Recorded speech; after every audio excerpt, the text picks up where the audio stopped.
So in this video I want to share a technique I use for class 3 restorations. For a long time when dealing with defects like this you see on the screen, I used sectional matrices, but I wasn't satisfied with the result. They were inconvenient and it took me much longer to do the same thing. So now I don't use matrices at all. All my class 3 restorations are done with Flowable Composite and a separator.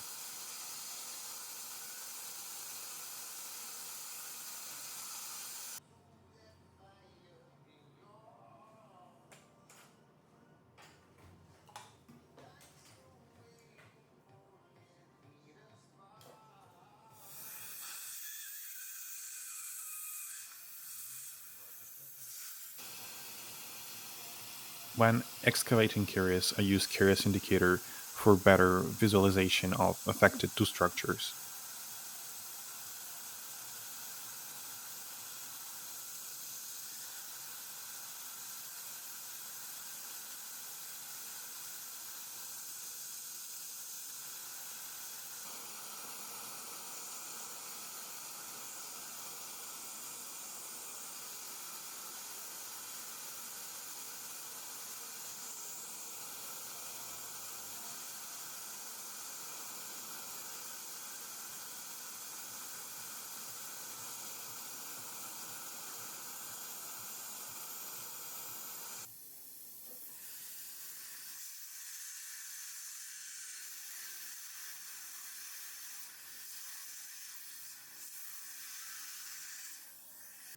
This is how it looks with the separator in place. It just provides additional working space, and now you don't need a matrix.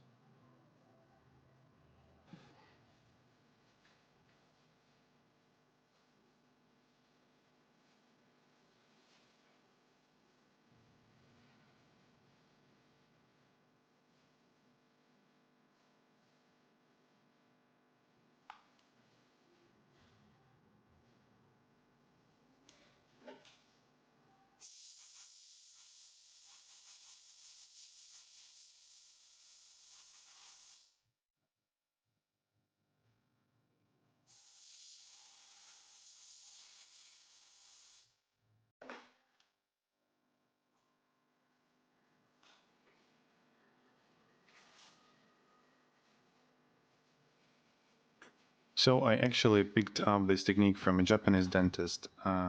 So I just came across his Instagram account and roughly understood his method. So I started experimenting on my own. He also uses this technique for occlusal restorations, and there is some recalls on his page which he shares, which are like 4 years and more. So, but I don't apply it that way. I don't use it for occlusal surface, only for class 3 restorations and sometimes for class 2, but if I have intact marginal ridge. And for class 5 restoration, I use not the same technique, but the same flowable filled composite.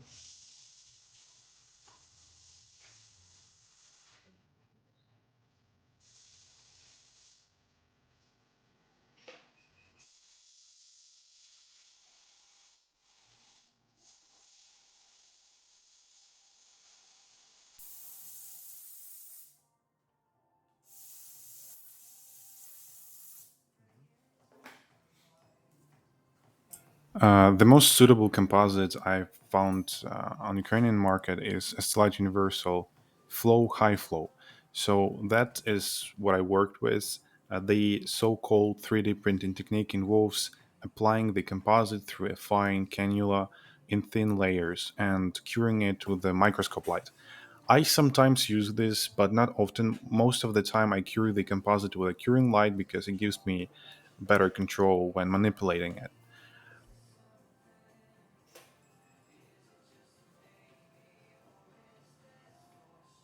So I did some research and I found that the shrinkage of ST-Lite flow is about 3%, which is higher compared to packable ST-Lite Asteria at 1.5%.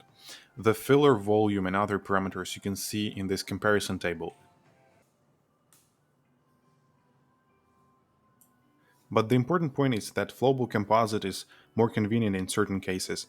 It adapts better to bonded surfaces, which is why it's often used as a liner. It's also more flexible, making it more suitable for Class 5 restoration.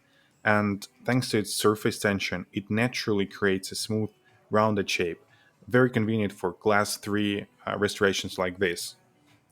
And that 1.5% difference in shrinkage doesn't seem clinically significant because we're dealing with small cavities like this one.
I'm not saying that we should give up and use only flowables.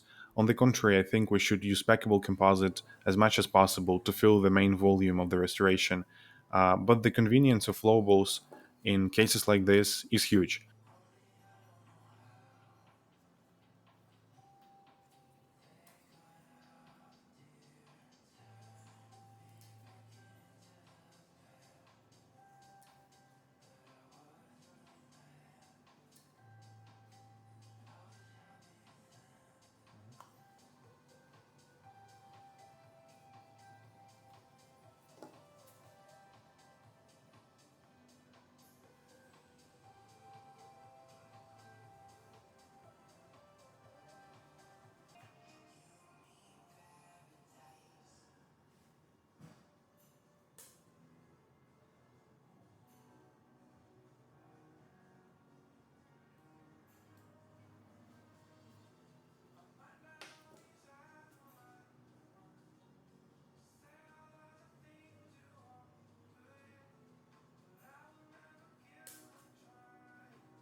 So the patient presents with mild fluorosis, and I want to recreate that spots using stain.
This is what it looks like after removing the separator.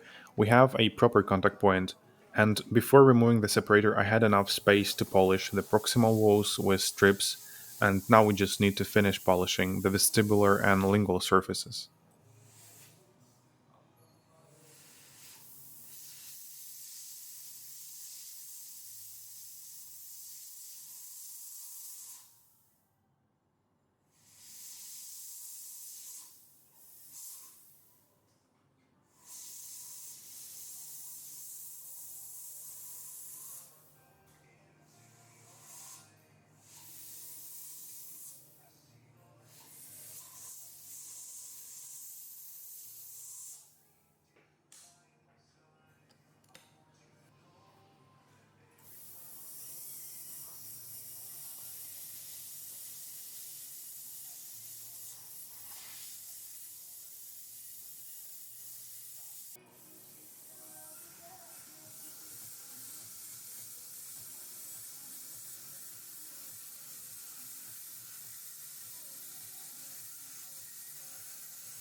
So this is it. Thank you for watching. I will leave a link to my Instagram in the description of this video where you can see more picture of this case and many other cases.